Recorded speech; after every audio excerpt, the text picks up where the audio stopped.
મેરકુવા દૂધ ઉત્પાદક મંડળીના મંત્રીએ મીડિયા સમક્ષ આવી રૂપિયાના ટ્રાન્ઝેક્શન કર્યાની કબૂલાત કરી છે। બરોડા ડેરીની મેરાકુવા દૂધ મંડળીના 5 મૃત સભાસદોના બેંક ખાતામાંથી રૂપિયા 39.92 લાખની ઉચાપત થયાના મુદ્દે દૂધ મંડળીના મંત્રીએ ગતરોજ મીડિયા સમક્ષ આવી રૂપિયાના ટ્રાન્ઝેક્શન કર્યાની કબૂલાત કરી હતી। ડેસર તાલુકાના મેરાકુવા દૂધ મંડળીના મંત્રી વિક્રમસિંહ પરમારે કહ્યું હતું કે મેં મૃતકના નામે ટ્રાન્ઝેક્શન કર્યા છે તે વાત સાચી છે। મારી રીત ખોટી છે પણ મંડળીના હિતમાં કૃત્ય કર્યું છે। જેમના ખાતા નથી અને તેઓ દૂધ ભરતા હતા તેમના રૂપિયા મૃતકના નામે લઈ રોકડા ચૂકવ્યા છે। ડેરી અને સરકારી ઓડિટમાં પણ કોઈ વાંધો લેવાયો નથી। આમ છતાં હું મારી ભૂલ કબૂલું છું અને તેની સજા ભોગવવા તૈયાર છું। મંડળીના મંત્રીએ સાવલીના ધારાસભ્યને ઉદ્દેશીને કહ્યું છે કે ડેસરના વરસડા દૂધ મંડળીમાં પણ દૂધ નહીં ભરતા પ્રમુખ સહિતના 10 સભાસદોને જિલ્લા રજિસ્ટ્રારે બરતરફ કર્યા છે, જેમાં ડેરીના વહીવટદારને બદલીને રજિસ્ટ્રારના વહીવટદારને મૂકવામાં આવ્યા છે। આ મંડળીના મંત્રીના બેંક ખાતામાં રૂપિયા 3.64 લાખ ટ્રાન્સફર થયા છે તો ધારાસભ્ય તેની પણ પોલીસ અને રજિસ્ટ્રારની તપાસ માંગે। આ ઉપરાંત સાવલીમાં મોટા પાયે રેતી ખનન ચાલી રહ્યું છે તો ધારાસભ્ય તે મુદ્દે પણ રજૂઆત કરે। એ જોઈ લો ને સાહેબ, એક્સેપ્ટ તમે જુઓ તો ખબર પડે। તમે મારી વાત તો મેં કીધી, તમે જેની ડાઉટફુલ લાગે એનું ચેક કરી શકો। એમ તો કેતન હું મારી રજૂઆત મારી બીજી એક પ્રશ્ન છે કે હાલની અંદર જો મારા પર કેતનભાઈ એક્સેપ્ટ કર્યું કે મેં કૌભાંડ કર્યું છે કે મેં મૃતક સભાસદના ખાતા કર્યા કે જે નથી દૂધ ભરતા એના નામે મેં દૂધ બોલાડી એવું કહે છે કેતનભાઈ છે। હાલની અંદર મારી બાજુમાં વરસડા મંડળી ત્યાંની અંદર આ 1 થી 10 તારીખ 1/5/2025 થી 10/5/2025 જિલ્લા રજિસ્ટર દ્વારા વહીવટ મૂકવામાં આવ્યો છે। વરસડા ડેરીની અંદર જે પહેલાં અગાઉ વરસડા જે પરમારના રાજુભાઈ સુરેશભાઈ જે એક ટીપુ દૂધ નહોતા ભરતા, કેવું દૂધ નહોતા ભરતા, પ્રમુખ બની ગયા, ગામમાંથી એમના વિરોધ જિલ્લા રજિસ્ટરમાં અરજી ગઈ। અરજીના આધારે એમને જિલ્લા રજિસ્ટરે એવો હુકમ કર્યો કે વહીવટદાર નિમણૂક કરો। તો માન્ય કીર્તનભાઈ ઈમાનદાર ધારાસભ્ય દ્વારા વરસડા ડેરીના વહીવટમાં કે બરોડા ડેરીનો વહીવટ નહીં ચાલે તો જિલ્લા રજિસ્ટરનો વહીવટદાર નિમણૂક કરો। તો બરોડા ડેરી દ્વારા વહીવટનો વરસડા ડેરી એક્સેપ્ટ ના કરતા કીર્તનભાઈ ઈમાનદાર દ્વારા જિલ્લા રજિસ્ટરનો વહીવટદાર મૂક્યો।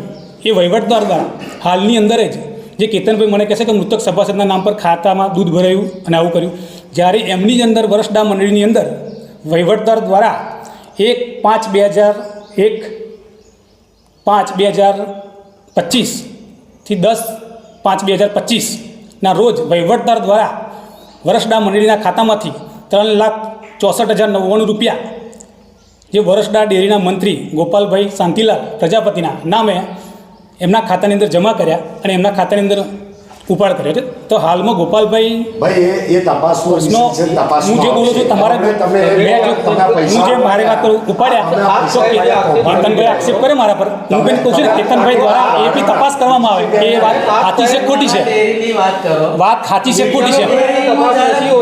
હું શું કહું છું તમે એ બી તપાસ કરો ને। મારા પર કેતનભાઈ આક્ષેપ કર્યા છે, મારી વાત સાંભળો, મારા પર કેતનભાઈ આક્ષેપ કર્યા કે મેરાકુવા મંડળીની અંદર આવું થયું છે તો વરસડા મંડળીની અંદર હાલમાં આવું ચાલી રહ્યું છે તો એ કેમ ના તપાસ થયું છે? તમે ફરિયાદી થઈ શકો ને, ફરિયાદી કરી શકો। કેતનભાઈ રજૂઆત નહીં કરી, હું કેતનભાઈને રજૂઆત કરું, કેતનભાઈ મારી રજૂઆત કરી, હું કેતનભાઈને કહું છું મીડિયાના માધ્યમથી કે વરસડા ડેરીની અંદર બી આવું થયું છે તો વરસડા ડેરી પર બી એક્શન લેવી જોઈએ ને। જો મારા પર એવા એક્શન થશે તમે એવું સ્વીકારો છો કે આ ખરેખર ભ્રષ્ટાચાર વરસડા ડેરી કરેલો છે? કેવું તમે તો મેં ભ્રષ્ટાચાર કર્યો એવું નક્કી કરે છે? તો તમે અત્યારે સ્વીકાર લીધું કેવું મેં કીધું ને આવું કર્યું છે એમ। વરસડા ડેરીની તપાસ કરવી જોઈએ, એના આધાર પુરાવા બી છે આપણી જોડે, એવું નહીં કે હું એમને નહીં બોલતો હોય તમારી જોડે। તમે સ્વીકારો છો કે મૃતકના બેંક ખાતામાં ટ્રાન્ઝેક્શન કરેલા છે, મૃતકના બેંક ખાતામાં ટ્રાન્ઝેક્શન થાય ખરા? ના મેં કર્યા, મેં કહીશું મારી ભૂલ છે, એક્સેપ્ટ નહીં કરતો। આપ ગુનેગાર છો? હા મેં કહ્યું મેં મારી ભૂલ કબૂલ છે, એમ જે થાય આપણા માટે એક્સેપ્ટ છે। આપ માનો છો તમે? હા મેં ભૂલ કરી, મારા માટે એક્સેપ્ટ કરીએ છીએ, આપણે કંઈ ના કહીએ છીએ એમ। પણ મેં હાલમાં મારો પ્રશ્ન કહેતો કે કેતનભાઈએ જો મારી મંડળીનો આવો આક્ષેપ કર્યો તો હાલમાં વરસડા મંડળીને કેમ ના થવું જોઈએ એમ। હું એ ગુનેગાર છું તો વરસડા મંડળી બી એટલી ગુનેગાર છે કે નહીં? પણ આ સહી તમારી હતી? હા સહી મારી છે, મેં કહું છું ખરો, મેં કંઈ નાખું છું કે મેં સહી નહીં કરી। અને અંગૂઠો કોનો હતો? બે બી મારો જ છે, મેં કંઈ નાખું છું। હાલની અંદર સાવલી નગરપાલિકાની અંદર આ કૌભાંડ ચાલી રહ્યું છે કે નગરપાલિકામાં દુકાનો બનાવી 3.5 લાખ રૂપિયા એની કોઈ પાવતી નહીં આપવામાં આવી વિષય નહીં આપણે ધારાસભ્ય મારી રજૂઆત કરી હું ધારાસભ્યને રજૂઆત કરું છું ધારાસભ્ય મારી રજૂઆત કરી મારે બી ધારાસભ્યને રજૂઆત કરવાનો હું એક ગામનો નાગરિક નહીં એમના વિધાનસભાનો માણસ નહીં મારે બી રજૂઆત ના કરી શકે કે સાહેબ તમારી વાત સાચી છે તો મારી બી વાત સાચી છે કે નહીં હોય સાચે આપણા સાવલી ડેસર તાલુકાની અંદર ખાન ખનીન ચાલી રહ્યું છે ખૂબ માફિયા ચાલી રહ્યા છે એની તપાસ કેમ નહીં કરતા ધારાસભ્ય કરતા આ મંડળી દેખાય છે એમને મંડળી દેખાય એનો કોઈ સવાલ નહીં મારી ભૂલ એક્સેપ્ટ છે તો એમને આ ખનન માફિયા બી દેખાવો જોઈએ ને કે આપણા સિયોરા છે નદીનો પટ બધી ગાડીઓ ફરે રોયલ્ટી વગર ચાલે છે તે બધું કેમ ના તપાસ થવી જોઈએ તો તમે ખનીજ ખાતામાં આપો ને બસ. અને ધારાસભ્ય મારી રજૂઆત કરી છે તો ધારાસભ્ય એ રજૂઆત કેમ ના કરી શકે આપણે ધારાસભ્યને રજૂઆત કરી ખરી ધારાસભ્યને આ મેં તો મીડિયાના માધ્યમથી કહું છું કે ધારાસભ્ય જો આવી રજૂઆત હું કહું છું ખનન માફિયા ચાલી રહ્યા છે કોના આધારે ચાલી રહ્યા છે એમ